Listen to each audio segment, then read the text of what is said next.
waited, and we got right in behind somebody, and we followed them. On the highway, when you get on the real busy interstate or whatever, you got to follow real close. And you got to be able to push and draw back. And you get right in, but that's the way our roads work. You got to get right behind somebody. When we got in line to eat lunch, dinner, you went right in behind somebody and followed them up. For our world to work, you have to learn to get right behind somebody. But for these cattle's world, they don't like that. They're saying don't do that. Yet we don't change ourselves from the human world to the cattle world. So when we're working in an alley, and we'll just call this an alley, and this is a bunch of the things we do. So this is the alley, and in my human world, I get right in the middle of the alley and I walk right up behind the cattle. But if you think about it, that's the worst place to be, really, because those cattle, they're looking for me. They're hunting me, and I'm slowing them down, or they just run off and hit the fence. Now, so the thing to do is, so they can see you, and we've all seen border collie dogs, or gathering type dogs, and they go back and forth behind the animal. They go back and forth, and what they're doing is switching eyes. The reason the border collie, he goes back and forth so much, he's switching from the left eye to the right eye. Left eye, right eye, back and forth. If you see two dogs working, they do this. They work in a basket. And they're confusing that animal, and he doesn't know what's behind him, where it's at, so he just moves forward. And that's why they move off. So we got to kind of do the same thing. So if I'm taking these cattle up this alley, I would maybe work here, and I just try to walk right through the cow's hip. If I got 5 in front of me or 500, I keep walking through their hip. And what these animals do, they know I'm advancing, and they just keep pushing in front of them. If I get right in the middle back here, they start looking for me. They're hunting me. And that slows them down. So back and forth. If you got 2 people in an alley, it seems like when I watch kids working or people working in an auction market, they almost like they're walking through the alley holding hands. That's kind of funny. What they need to do is spread out, get on the outside. One here, one there. Now when that old lead cow, she turns to hunt me, I'm right here, I step into her, she turns her head back in, and she goes down the center of the alley. So this is one of the biggest things that I think we need to do, is just learn how to work cattle in an alley. Get them traveling. And cattle really, I've really been studying this a lot. Cattle work kind of like these batteries in this microphone here. If the batteries are lined up, if you got head to tail, positive to negative, the batteries work. There's a flow. When we put cattle in a pen, or we're going to work them in a chute, in a tub or something like that, when cattle are turned different directions, head to tail, opposite, they don't go. When you get them all pointed the same direction, it doesn't take any pressure at all to get them to go. And I've watched that a lot lately. And so this is the whole thing, is how do we work these cattle in a way, we got to put pressure on them.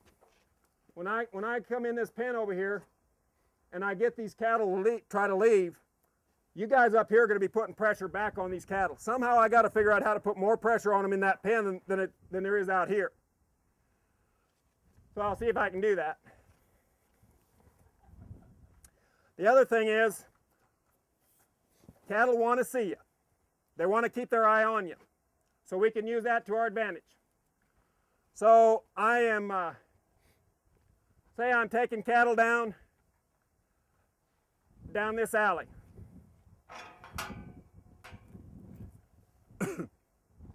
Is everything shut on that end there? Okay. That wouldn't be very good at cattle handling demonstration, put a bunch of cattle right out the chute or something.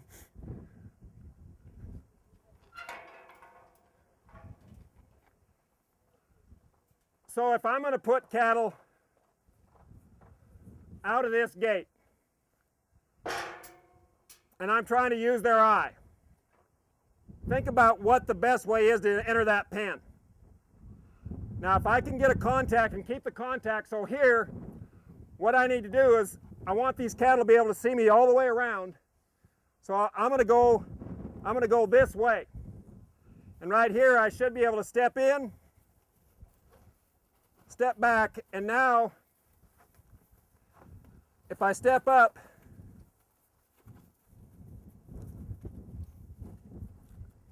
I could have maybe drawn them around me. Now this is real good here because the cattle learn that they can go by me. Now right here I want them to turn to their right, so what I'll do is I'll come over here. When you're following cattle up an alley and you want them to turn to the right like this, stay on the right side. That way I can draw that eye across, and now I should be able to push on this. I can push on these calves from right back here, from clear back here, and get them to go through that gate. I'll cross over here just like the border collie. That should cause them to go up in that corner. Now when you want to change cattle's minds, like this calf here, if I don't step back and give her some ground, now I can step forward and turn her back. You got to change her mind before she's thinking about going back to that pen. And if I don't step back here and change her mind and then step forward, this is where when you step forward, you got to step forward quick before she changes her mind again. That's the same thing with my wife. So here again, step in, cross that eye, work their eye. Don't work the whole cow, work their eye. Right here, I better step back, change your mind. You can change your mind doing this right here, back and forth on your feet, back and forth, change it, step in. You can't hesitate right there because the cow will run over you. Change her mind, now they're ready to flow. And I can work their side real good. Step back, now step in.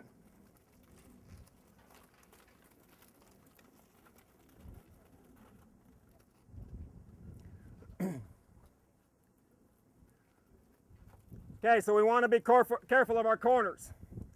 So here I'll try to just open things up. And right here I wouldn't want to go out that way. I'd come this way here. So these cattle, when they draw around me, they can see me fine, and I'll switch right across.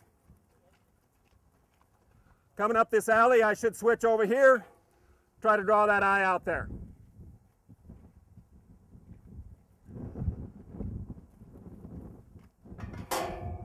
When you got people working gates, when you're at your yard back. Of course, gates are probably the #1 injury. Come from gates, am I right? At the auction market, gates slinging, cattle slipping into gates. Take a good solid hold of your gate. The thing that I see happen a lot is your people that are working gates, they stand here right in the way, and your yard back people are coming down the alley and they turn those cattle back on them. What would be just real simple is when those cattle see me here, be watching them. As soon as they see me, I just start backing up and drawing this way. That just invites those cattle to come to you, and it draws them into the gate. Rather than just standing there like, and especially what I really hate is when somebody's standing there talking on the cell phone. I hate it. So your people that are at the gates, just step back and try to draw that eye, just like hooking a horse on. Same thing. Okay.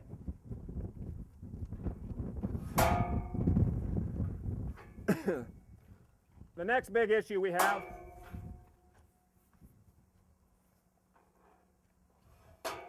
is sorting cattle.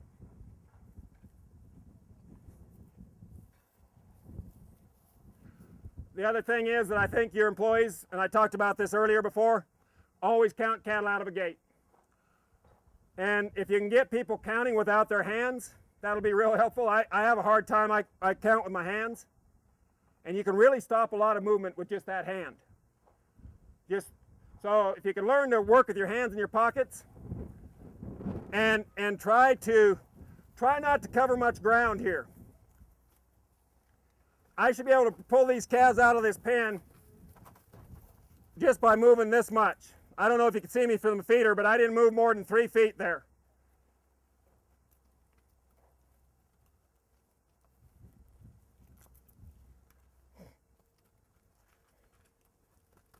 And these cattle are real good to go by you. The trouble with these cattle are going to be is you can't stop them. How many there? 6 or 7? I don't know. I didn't count them.